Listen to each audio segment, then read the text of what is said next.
Iran in the Bible, from ancient Persia to God's plan of salvation.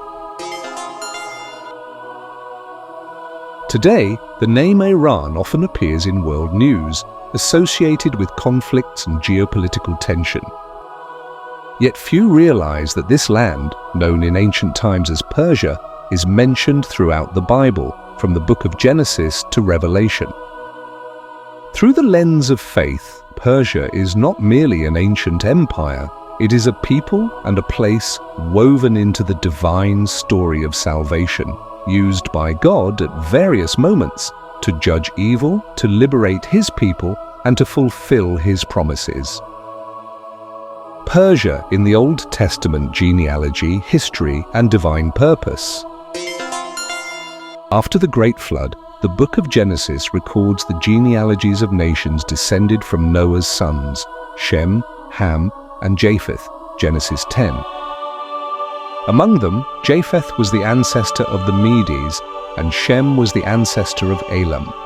These two groups later inhabited the region we now call Iran. First appears in Scripture through a dramatic event. A coalition of 4 eastern kings, including the king of Elam, invaded Canaan and captured Lot, the nephew of Abraham, Genesis 14. Abraham, strengthened by faith, pursued the invaders with a small band of men and triumphed. This early story reveals that no earthly power can overcome those whom God protects and blesses. From tribes to empire, Persia rises in silence.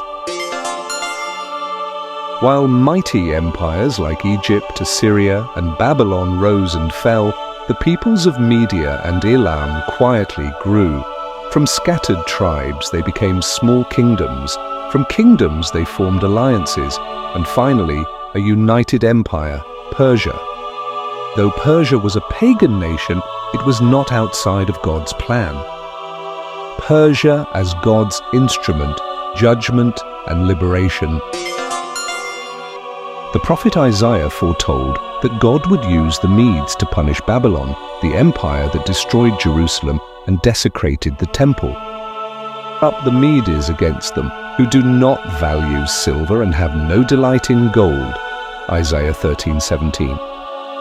Likewise, Jeremiah confirmed, "The Lord has stirred up the spirit of the kings of the Medes, because His purpose is to destroy Babylon.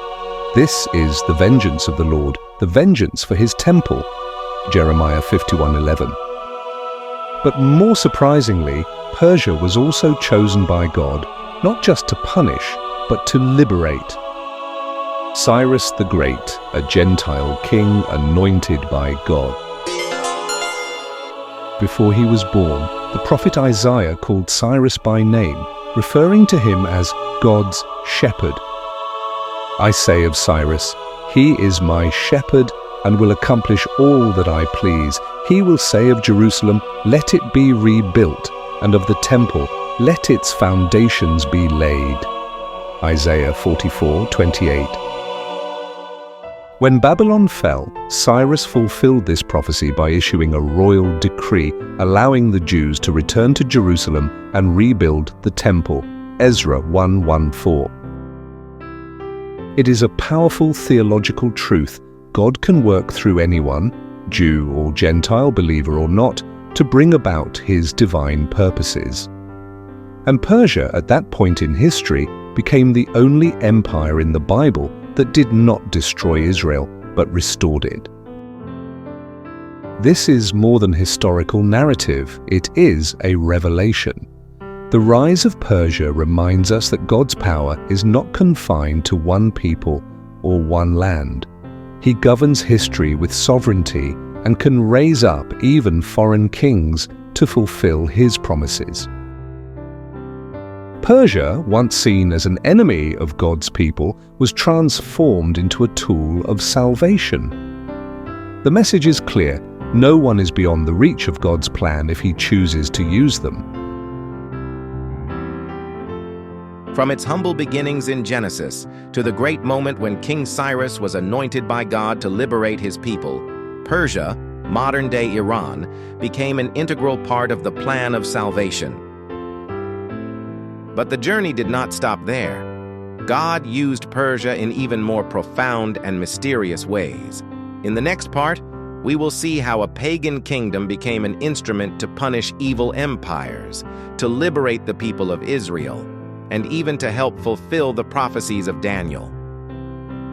Join me as we continue to explore this wonder in Part 2, Persia, God's instrument of punishment and liberation.